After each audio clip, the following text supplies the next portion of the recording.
join. She can't seem to find the thingy. Okay. Someone able to send her the link? I just put it in the.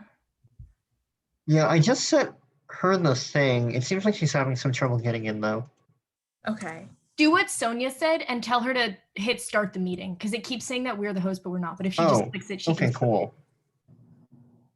Cool, I will tell her that. For those just joining, we'll get started in just a minute. We're going to wait to allow everybody that registered to tune in. And we have one more panelist coming, trying to get in here.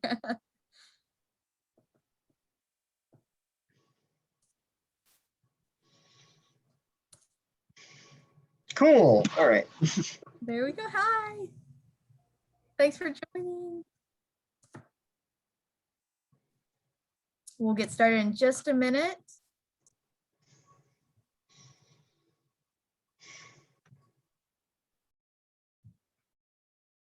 Okay, we'll go ahead and get started. This is the Joint Degree Program History Major Panel. Thank you all for joining today, and congratulations to those tuning in on your acceptance to the Joint Degree Program. That's so exciting, and we're so happy to be talking to you today. My name is Caroline Ward. I am an Assistant Dean with the Office of Undergraduate Admission. Reviewed your applications for William & Mary and for the Joint Degree Program. I am happy to answer any questions about admission or general questions about the Joint Degree Program, but we have these fantastic history majors within the Joint Degree Program to answer your questions about that student experience, you know, that student life at both universities and within the program.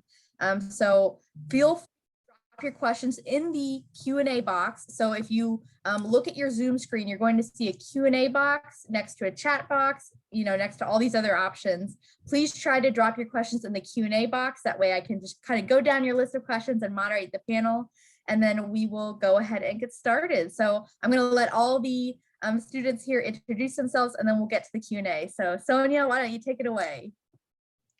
All right, hi everybody. I am Sonia. I am a junior in the Joint Degree Program right now, obviously a history major, and I am on the ABAB track. So next year, my senior year will be at St. Andrews. And I can pass it off to Maggie. Hey, I'm Maggie. I am also a junior. I am also on the ABAB model, so I will be joining Sonia in St. Andrews next year for our 4th year. And I will pass it off to Grant. Hello, pleased to meet you all. My name is Grant. I'm a senior in the program, and I did the ABBA track, like the sandwich track. So I came to William & Mary, St. Andrews for 2 years, and I've come back to Virginia for my senior year. How about Jenna? Hi everyone, I'm Jenna. I'm also a junior on the ABAB track. So I will finish at St. Andrews as well. And I guess Caitlin is our last one, right? Think so. Hi, I'm Caitlin. I'm a 4th year, obviously history major, and I am on the ABBA track. So I'm finishing up this year at William & Mary. Wonderful. Looks like we have a question come in, so I'll just go ahead and get started. And audience members, to keep dropping those questions in the Q&A box whenever you're ready. But our first question is, how does a Joint Degree Program freshman's course schedule differ from a normal student? So a normal William & Mary student, how does the Joint Degree Program differ in that first year? Jump in, who wants to answer?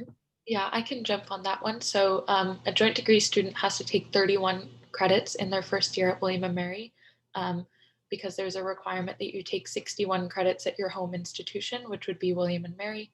So you can divide that up between semesters however you want. It could be 15 and 16, which is about the average course load for a freshman, or you could do 14 and 17. Other than that, you have to take a Call 150, which is part of William & Mary's Call curriculum. So that's a writing seminar. And then you'll have a separate joint degree class that will stand in for your Call 100. So that will teach you kind of just the basics of presentation skills, and then also give you key information for your trip to Scotland, getting your visa, applying for housing there, and other key information.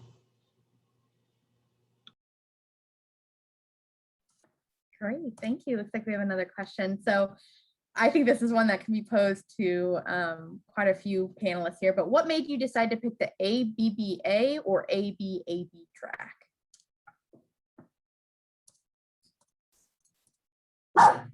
Somebody want Just in terms of picking the APPA, for me, it came down to mostly social and academic reasons. In terms of social reasons, I made a bunch of friends at St. Andrews that I wanted to just spend another year directly with, move into a flat, make the most of my time there. I thought that was best achieved doing ABBA.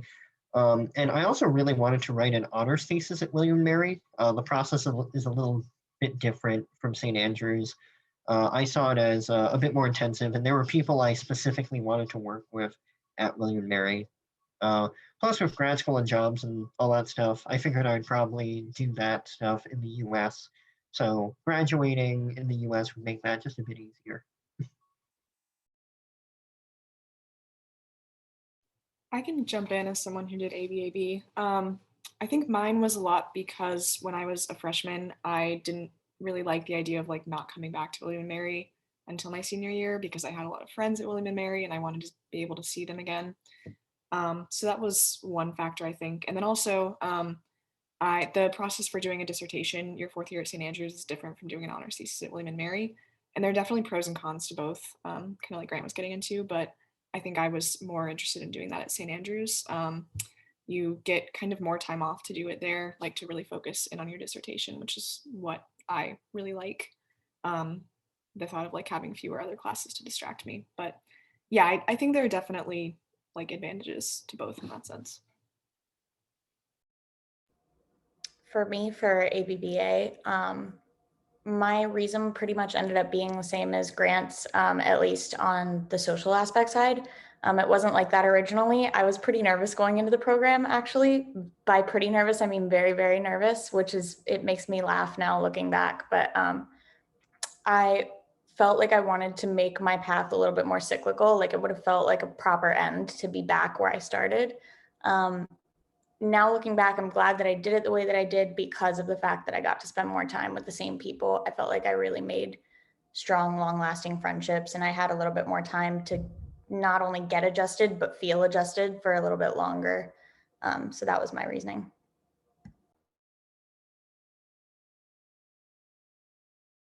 I think I did the same way where I did every other. And I think I can speak a little bit on what Grant said about jobs, which was actually my concern about doing every other thus far. I mean, I'm a junior, but I am applying for things now. I've had very few issues with it, which I know is something that me and my parents fought about a lot, was like, how are you going to get a job if you're not in the United States? Everything, especially post-COVID, is getting so virtual. And then of course you have Christmas break as well where you're back. So I think then I just decided that like socially every other worked better for me. And I liked returning because I had a really good like core group of friends at both universities. But if jobs is your like main reason, like at the beginning it kind of was for me, I think it's definitely gotten easier. And I think COVID will make it even easier than that. I just wanted to throw that in there because I know that was a big concern of mine. Definitely. No, that's a question we get a lot is, what kind of job avenues can you take when you're either abroad or back, and how does the joint degree come into play for that? It looks like we have another question. So is it still easy to become involved in clubs and organizations on campus, or is the JDP super time consuming, everything that gets involved in the JDP, but can you still, join clubs at both universities? I can start with a little bit of that. So yes, the program does take some time, but I feel like once you know the system, you're pretty set. That takes up most of your time. Is just a little bit during your first year, just figuring things out. But at both institutions, I did not find it difficult to be involved. I still do stuff with St. Andrews Dance Club over Zoom, even though I'm back here. So, also I'm in a sorority at William & Mary. So I kind of have done a little bit of both at both sides, drama clubs, things like that. I feel like I definitely didn't struggle to stay involved, and there's stuff for everybody on both campuses too. So you'll definitely not be short of any opportunities.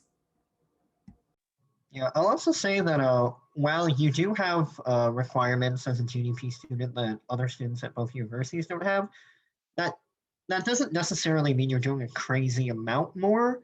Like you have to hit at a lot of classes, and sometimes the requirements can get annoying. But like you're just not able to underload. You're not necessarily going like crazily above and beyond. So you're still doing about the load that a normal student at either university would do.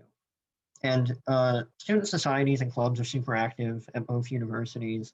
I've done, COVID put a stop to it for now, but I did ballroom dancing like socially and competitively for 3 years straight. Tons of fun.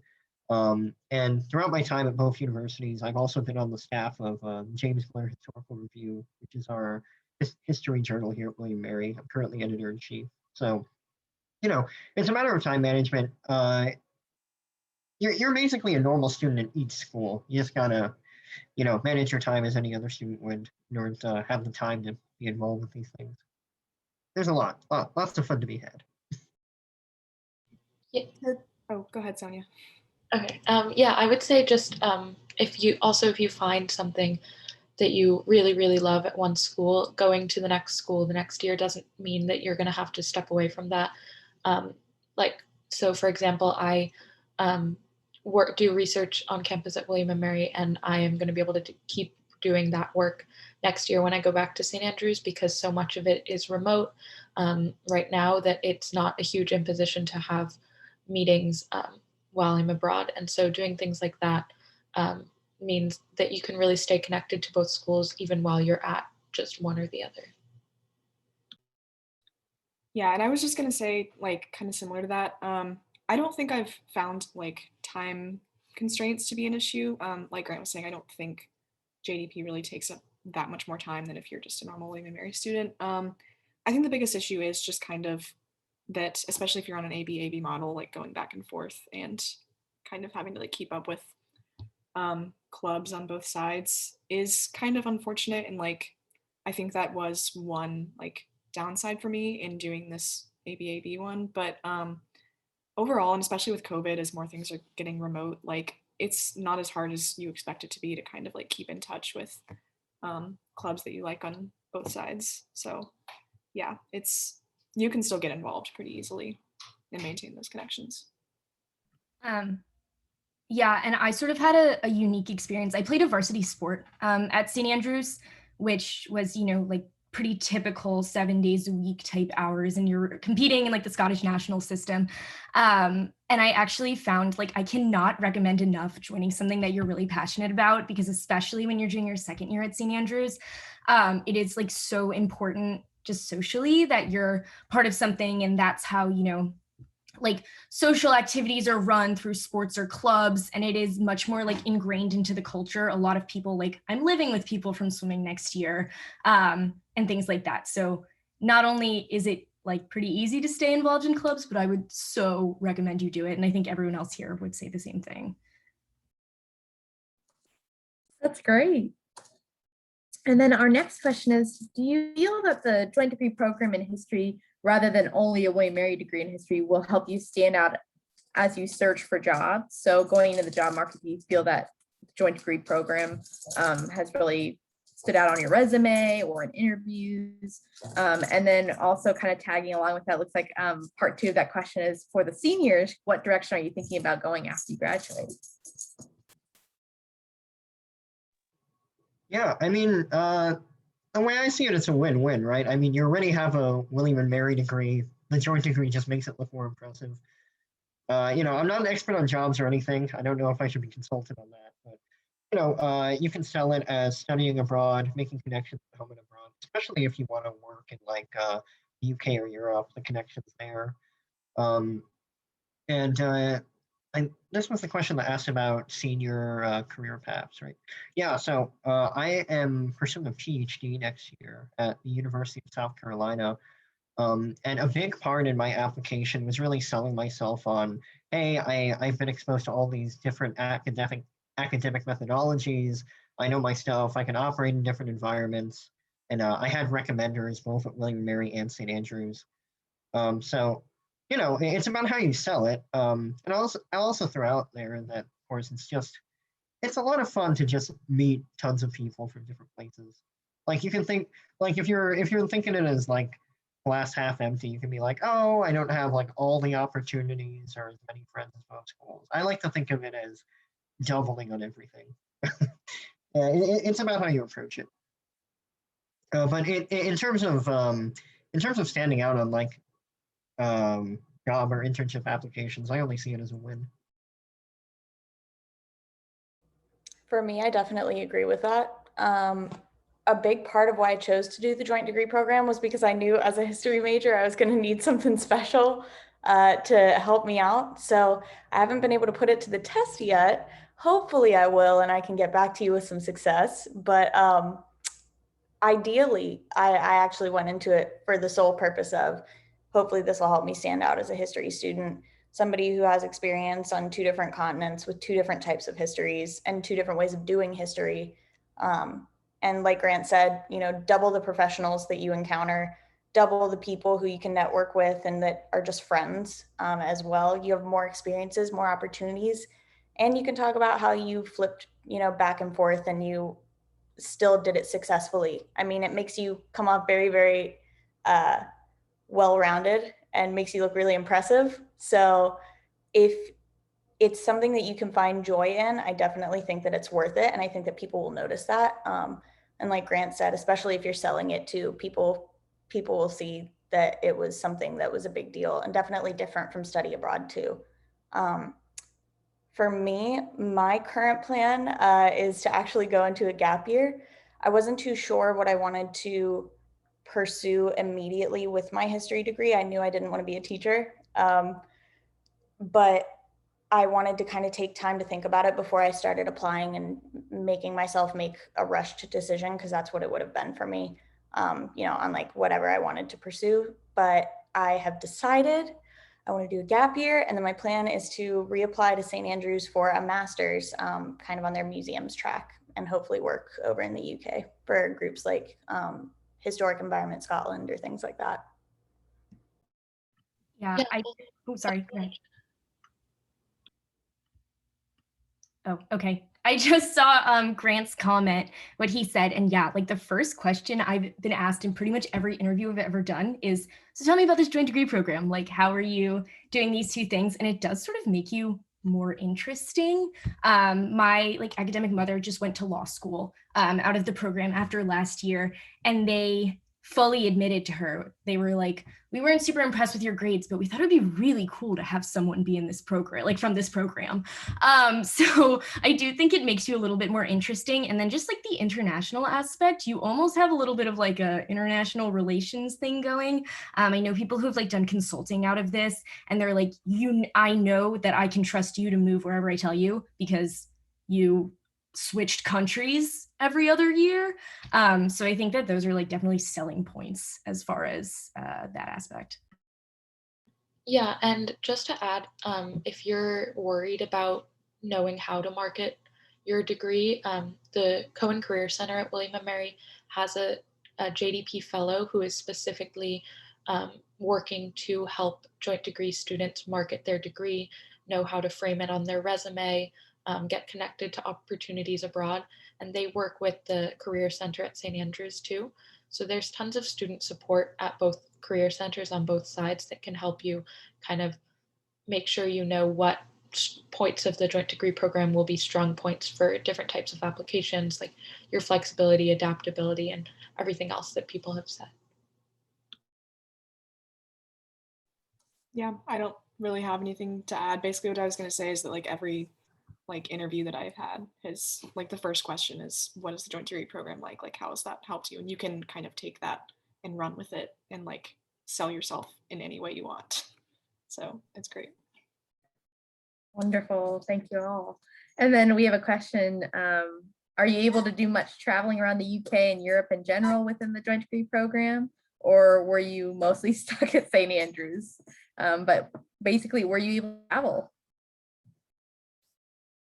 Yeah, I actually ended up going to, I didn't do as much traveling as I wanted to. I had big plans, sadly, for spring break this past spring break while I was at, yeah, that's right, Grant. And they pretty much went into lockdown literally in the middle of the first of 2 weeks of our spring break over there. So I had booked flights days before, and I was going to go to Barcelona, Athens, and Nice for like a week and a half. Oh, I'm so upset about it. But I did get to go to Stockholm while I was there. I made a friend through kind of like the theater group over there. And her father is American. He lives in LA, and her mother is Swedish and lives in Stockholm. So we went over there, and I stayed with her and her mom for about a week, which was really, really nice. A lot of St. Andrews students travel too. So most of the time it's not hard to hop onto people's travel plans.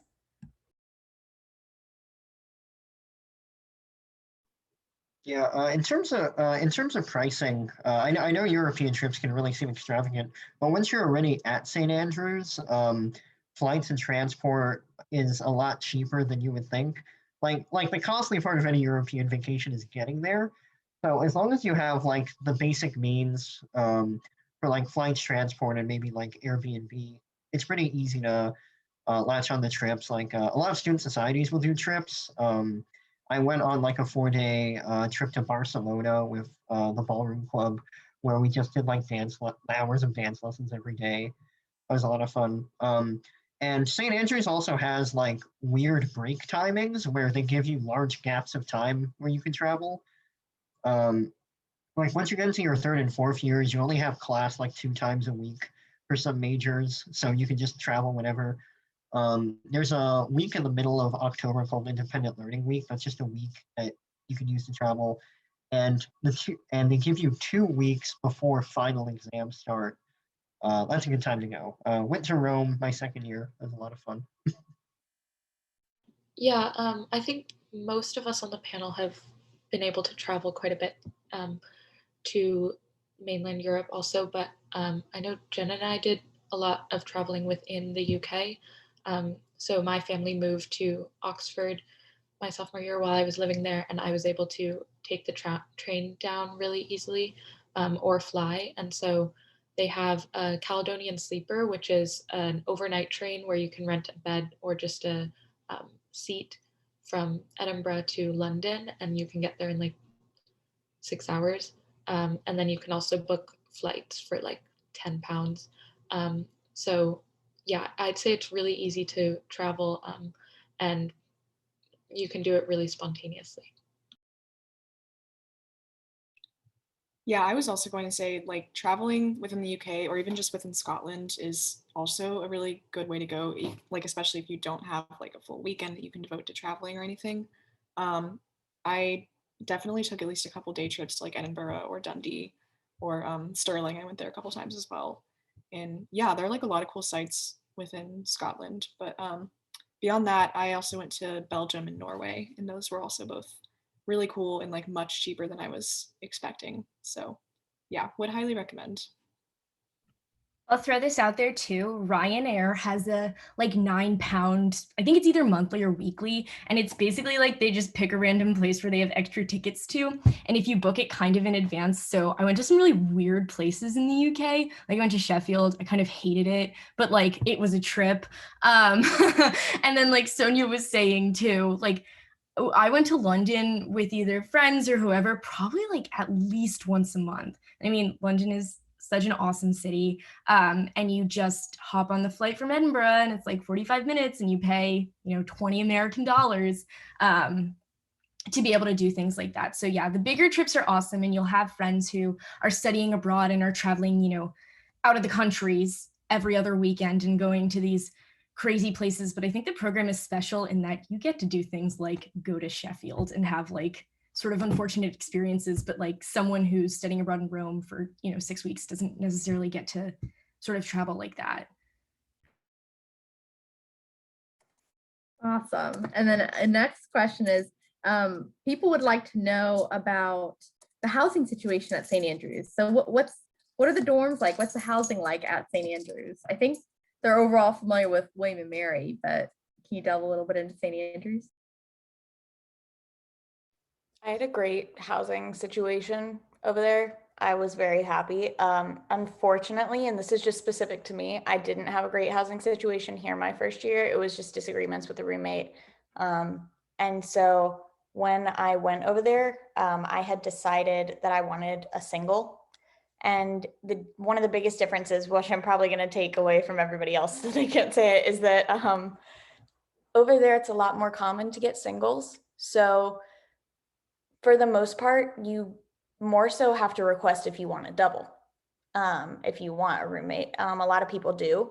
A lot of British people do, especially. I knew that I didn't want one, so I got a single. I loved my room. I was in University Hall, the best hall, for both of my years. Yes, Grant, both of my years, I stayed in the same room because I liked it that much, and it was just easy. And the halls are gorgeous. You don't really have to deal with, linoleum tile floors or cement brick walls and things like that. So it definitely feels different. But I'd say you have more options over there than what you will here.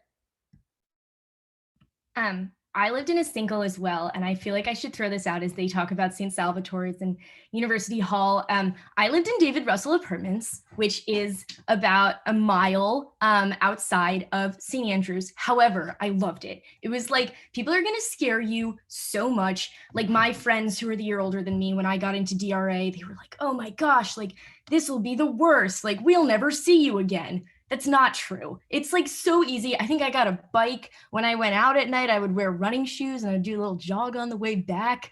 Like, it's really just not bad if you're far away from campus. Tons of people do it. You'll either get a bike or you'll learn the bus routes. So like, if that happens to you, I'm not saying it will. You can obviously have to have like a double so you get out of it. But I had a great time. I lived with 4 kids who were British, who I'd never met before. We all had singles. We had a great time. We were really good friends. We still talk to each other. So I'm throwing that out there now, that if anyone tries to warn you off DRA, you can come talk to me and I'll tell you why it's great.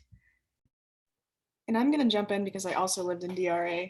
And yeah, it's not bad, honestly. Like, so many people tried to scare me as well. But it's like, I got a bike too, and on a bike, you can really get to town in like under 10 minutes. It's not that bad.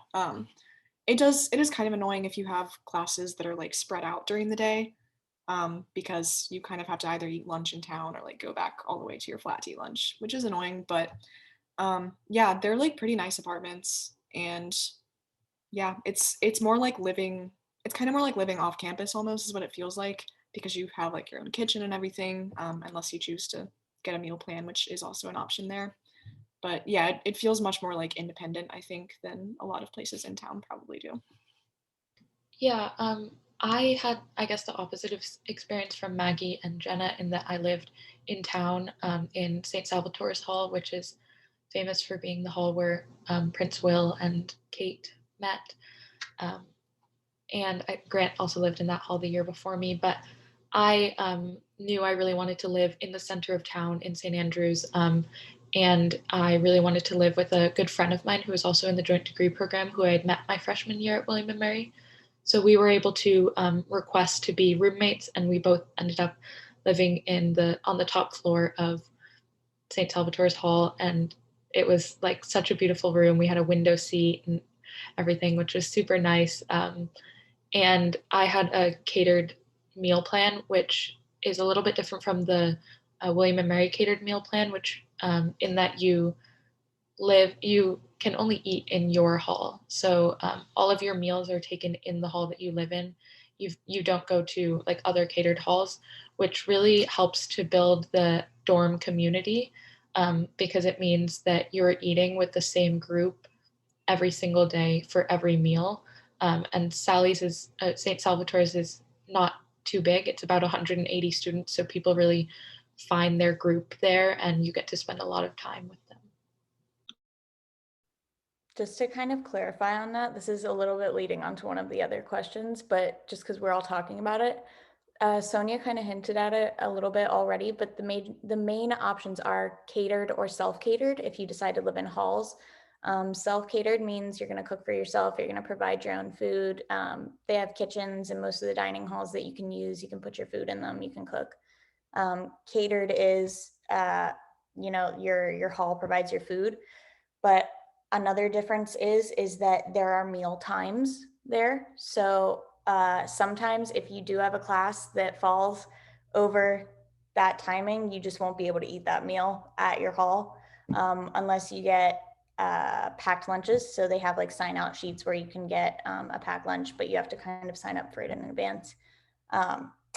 But it's 3 meals a day and it's specific time slots. So you have to be there at your hall at that time if you want to eat there, or you get the packed lunch. And there's no like swipe situation or anything like that. And that's what you get. And then on the weekends, they feed you breakfast and lunch, but they don't feed you dinner, even if you're catered. So it's something to get used to. I didn't find it that bad. I mean, it's pretty easy to feed yourself for just 2 meals. I mean, you just go get takeaways on the weekends or things like that, go out to eat with friends. Probably the hardest thing to get used to would just be going back to the same place for every single meal, like going all the way into town for your classes and coming all the way back and then going right back out. But it wasn't too bad. I mean, I wasn't too annoyed by it at the end of the day. And is anybody familiar with their vegetarian or vegan options? Like, I'm sure that, yeah, you want to talk about that just a bit? So I'm really excited for that one. And I'm sure Sonia is too. So I am pretty much vegan minus like lean protein sometimes. And I know Sonia is a vegetarian. I would highly recommend doing self-catered if you're at least kind of comfortable with cooking. I was self-catered. I didn't love the food that was being served in DRA, and it's definitely like different based on the dining halls, but it is a lot of like meat and potatoes type of thing. So as someone who has like weird self-imposed dietary restrictions, like I would really recommend doing self-catered, which actually becomes really easy. Like everyone else in my flat was self-catered, so we cook together all the time. And then there's great like options in town too. There's a Pret, which has like a million vegan options. And then the grocery stores are really good at like catering toward a meatless diet as well. Yeah, so I was a vegetarian that lived in a catered hall. Maggie is also vegan, but she did self-catered. I'm not sure if this question is about both William and Mary and St. Andrews or just St. Andrews, so I can answer both sides and compare them. But for St. Andrews to begin, I had food to eat every single meal and it was fine. It was nothing that I could complain about. There is one hall, I believe it's Uni Hall, that has more vegetarian options than most. And so their vegetarian options were a little bit more robust, meaning that you would have 2 or 3 options rather than just one. But I found that because they had a vegetarian entree and then at least 4 side dishes, as well as a salad bar and a soup bar in my hall, that if I didn't like the entree, then I would never go hungry because I would have salad, soup, or sides. And so I was really happy with the catering at St. Andrews. I think, like Caitlin said, the biggest thing was the time difference or the time limits in when you can eat, but you can also get a packed lunch pretty easily. At William and Mary, I would say there are a lot of vegetarian options, and it differs for vegans and vegetarians, but in every single dining hall, there's a vegan section where everything that you can get out of that section is vegan. And so that has been really helpful because I can eat vegan food, obviously. And so, yeah, I haven't found it to be limiting at all in my experience at either university. I can jump in really quick as another resident vegan. Yeah, I did self-catered in St. Andrews, and I'm really happy that I made that decision. I only went to the dining hall at DRA like a couple times, but I really did not like the options for me there. I usually just ended up getting like fries or something a couple times that I went. But yeah, self-catered was really easy. There are tons of like really simple meals that you can get just based off of like what you can find at the grocery stores in town and stuff. And I didn't find it to be that time consuming to make meals, especially once you kind of get into a rhythm with it. At William and Mary, yeah, the vegan options have been like pretty good overall. Yeah, I don't really have anything to complain about there. Sounds good. And then we have a question. What's a good example of the first year curriculum at William Mary? So as a history major and those who spent their first year at William Mary, can one of you share what your schedule was like? Maybe some of the classes you took, you have classes Monday through Friday, Monday through Thursday, and then what specific classes you took? Yeah, I feel like I might be one of the only ones who remembers my exact freshman schedule. So I can share that. Yeah, so for my first semester, I took 5 classes, but one of them was a 1-credit pass-fail class for the joint degree program. That was just learning a little bit about Scottish culture and what the transition would be like. The second class I took was a Call 150 in the history department, which is a writing seminar. It's 15 students, and they have usually 5 choices in the history department that are different topics, and they're really specialized topics, but you can choose to take a Call 150 in history or any other department. Just because you're a history major doesn't mean you can't take one in chemistry or religious studies or anything else. And I took German Memoirs of World War II. Then I took a language class because the joint degree history major has a language requirement aside from the foreign language proficiency, which is that you take 4 semesters of a language continuously. And so I take Russian, and so I took Russian 101 here. Then I took an intro history class, which was Latin American history since 1824, which I really loved. It was kind of a more broad class, and it was designed for freshmen, so it was a 100-level class. And then my last class was kind of an elective class, and I had taken Spanish in high school, so I wanted to keep taking Spanish, so I took an upper level 300-level Spanish class. So it was 2 history classes, 2 language classes, and then the joint degree class. And I would say that's pretty typical for history majors. You probably will take at least 2 history classes and 1 language class every semester for your first year at William & Mary, and my second semester was pretty similar. I just looked up my classes, actually. If you saw me staring at my computer, I'm looking at my transcript right now. So another thing that I forgot about that Sonia kind of reminded me of was that history majors are one of the joint degree program degrees that is required to do a language track. So if you have language experience coming from high school, you have 2 options. You can either continue the language that you took in high school at the level that you stopped at. So I think they test you to kind of see what level you're at to gauge which class you should go into once you come into William & Mary. But you would start at that level of whatever language it is that you left off at. And then you have to do 1 language class each semester for 2 years. So you have to do 1 first semester and second semester at your first school, and then 1 first semester and second semester at your second school, and then you can stop. For me, I took Latin in high school. I took many years of Latin, and I loved it, but I didn't want to become pretty much fluent in it by the end of it. I felt like that would be pretty rigorous. So I actually started a different language. If you do that, your track is the same. It's still the 4 language classes, 1 each semester for 2 years. You just start at a beginner level. But my first year, I took 2 history courses first semester. I took my Call 150, which ended up being a theater course, my first Italian course, and then the 1-credit joint degree program class that we're required to take, which isn't really a class. Pretty much you use it to socialize and get familiar with like requirements and what you're doing and kind of know faces that are going to be with you for the next 4 years. And then second semester, I took that other joint degree program class. So it's the same thing, just do it again. And then I took 3 history courses, an Italian course, and a religion course. So I felt like I probably did most of the stuff that I needed to in my first year to get it out of the way. I also had a plan. I like British history more, so I wanted to take that while I was in the UK. I knew that much.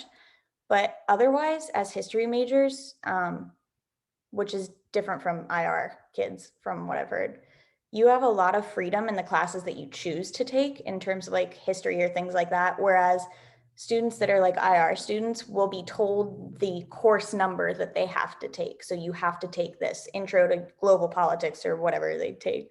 Whereas for us, it's just take an early British history course, pick one. You have to do one. Do it again and do it for later British history. So it's like stuff like that. So you definitely have some freedom. Probably the most restriction you're going to have is just in that language requirement and then just hitting your credit minimum, which isn't really hard, but you have to make a conscious effort to do it. Yeah, freshman year is also a good place to start working on a minor if you want to do one. It's a bit tricky because you can take courses that apply to your minor at William Mary, or see if you can get course equivalents at St. Andrews. It can get a bit tricky because St. Andrews doesn't do minors, so you need to register it through William and Mary. I've since dropped it because I found I wasn't interested. But when I was working towards an English minor, I was like, okay, I'm taking British literature in the fall, and I'm going to take interpreting literature in the spring. So yeah, and also just freshman year in general, you know, you got to hit the requirements, but you can have fun doing it. Just take as many different things as possible while you can. Awesome. And then we have a question about do any students consider getting jobs in Europe after the JDP?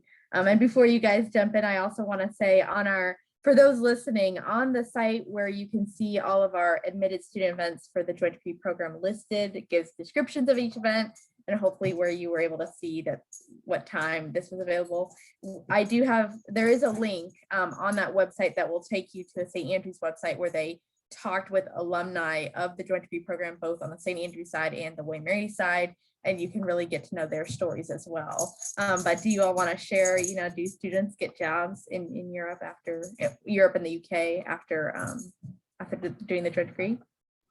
I can speak to this a little bit. I am worked with the European Parliament Liaisons Office, which is in Washington, D.C.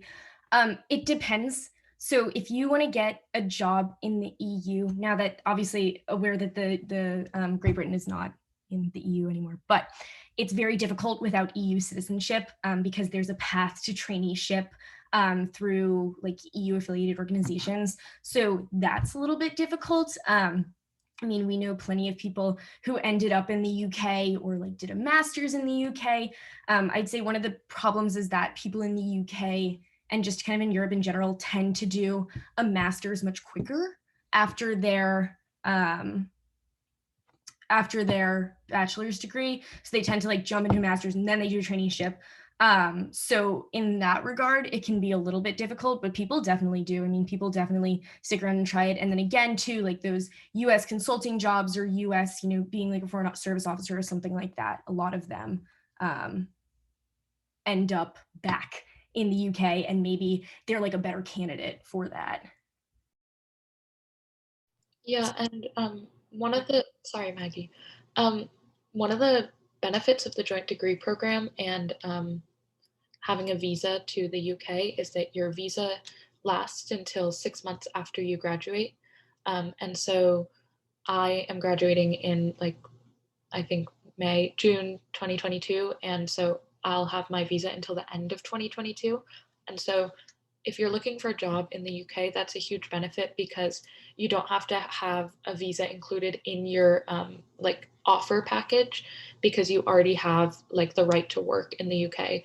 And on that subject, you have throughout your entire college career, you're able to work 20 hours a week in the UK during term time and then full time in the UK during break time. So you can do an internship there and get your foot in the door pretty easily. So I went into the program, into the JDP, kind of assuming that I would want to work abroad after graduation and kind of assuming that would make it easier. And then I kind of learned through my time over there that I actually kind of am more interested in finding work in the US. That being said, I think I'm still really, really glad that I did the program. So I guess I'm just saying that to make it clear that you don't have to go into the program assuming that you want to live overseas after graduation and stuff like that. You can still find opportunities in the States and it can still be a really good experience even if you don't really see your future over there. So yeah. Great. And it looks like for those tuning in, it looks like some fantastic links were dropped in the chat. to all participants. So a LinkedIn link that'll take you to some alumni spotlights and current student spotlights, and then also the link to the page that St. Andrews created to showcase what students are doing within the joint degree program after. And then we have another question. Are essays and oral presentations a major part of each history course? Okay, St. Andrews likes their oral presentations. It'll really depend on the professors you're taking the class under. Same thing for William Mary. Like, expect to like probably do them at some point, but I wouldn't say they're given. In terms of essays, though, if you're going into a history major anywhere, reading and writing is basically what you're going to do from start to finish.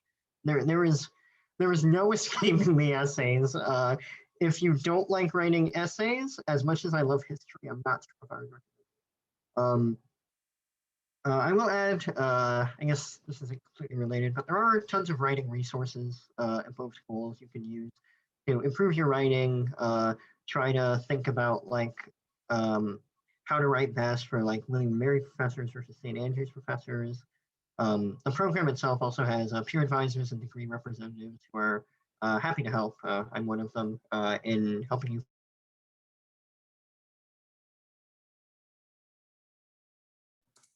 Great, thank you. And it doesn't look like we have any questions at the moment from audience members. And I know we're kind of getting down to that time. But I wanted to pose a question to you all that I always think is important for our participants to hear, but in like 1 to 2 sentences, can you share why you chose the JDP?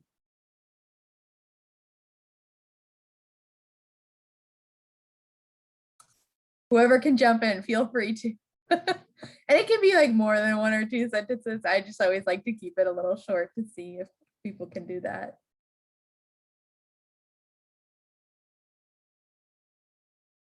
I can start. I wanted an international experience. My dad is from Northern Ireland, so I had seen Trinity and places like that. I knew I wanted to do something a little bit different. And then I'm from Virginia, so it's a really good transition to go from what is essentially a state school to overseas. And it just seemed like a good jump for what I wanted as far as a program that was a little different, but easing into it.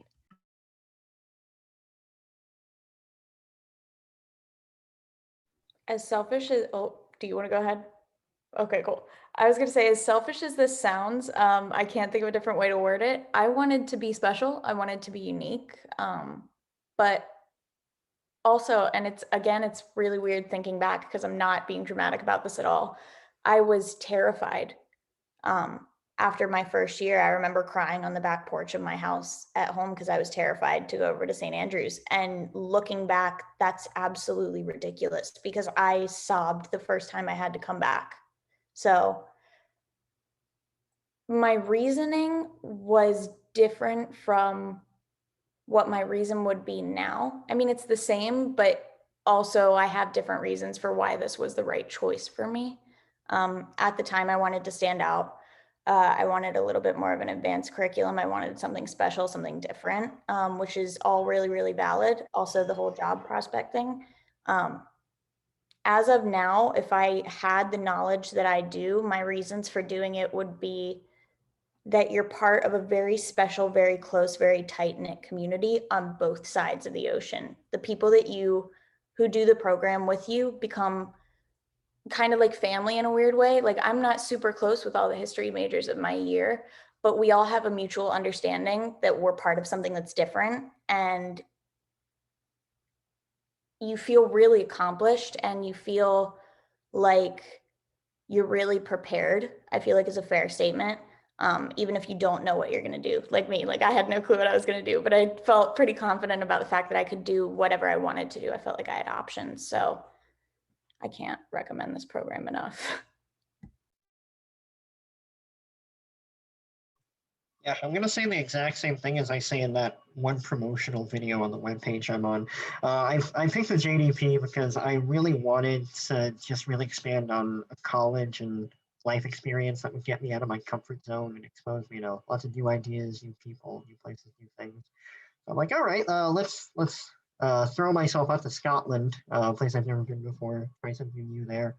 And also with history, I was really looking for a rigorous program that would expose me to lots of different ways of thinking. It means to meet a bunch of different professors and other students. And I thought that pursuing school in both the US and the UK would be a really great way to get into that. Yeah, it did. So did what I wanted to.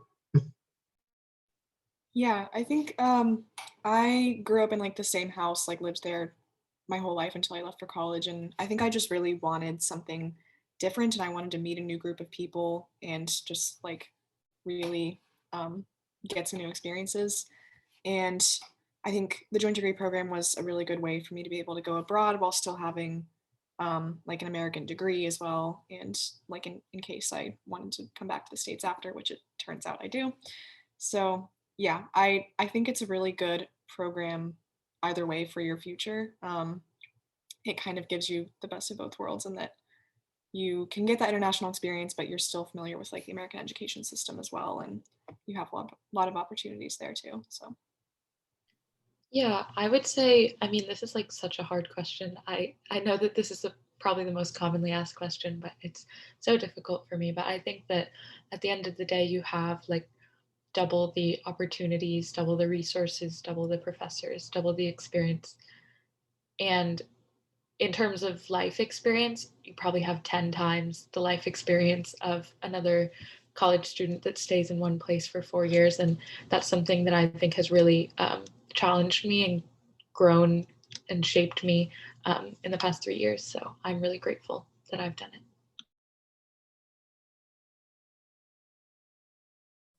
Yeah, thank you all. Thank you all for those great reasons. It looks like we have a last little question that I can answer as the admission person, but someone asked, how many history majors are accepted into the joint degree program each year? So that number varies so much every year, how many students apply to the JDP, as well as how many students apply to each major. Now, the most popular is IR, but history is pretty up there in terms of how many people are interested in that major. So there's no like average I can give, but I will say we try to have about 5 students per major in the JDP each year from each side. So William Mary tries to have about 25 to 30 students total, with about 5 per major in all those 6 majors. Now, film studies is always a little tricky because it's the newest major and it's very very specific. So that tends to have just a fewer amount. But the other majors tend to have about 5 students each year. And then of course, St. Andrews has their side as well. That begins at St. Andrews. So I hope that kind of answered the question. But I want to thank you all so much for participating in this panel and for answering these participants' questions. And definitely to all those tuning in, feel free to reach out. I've put my email next to my name, and then we have a great website that you can go to that will look at their contact information, and you can reach out to current students as well. But thank you all so much for tuning in, and I hope everybody has a lovely evening. Bye, everybody.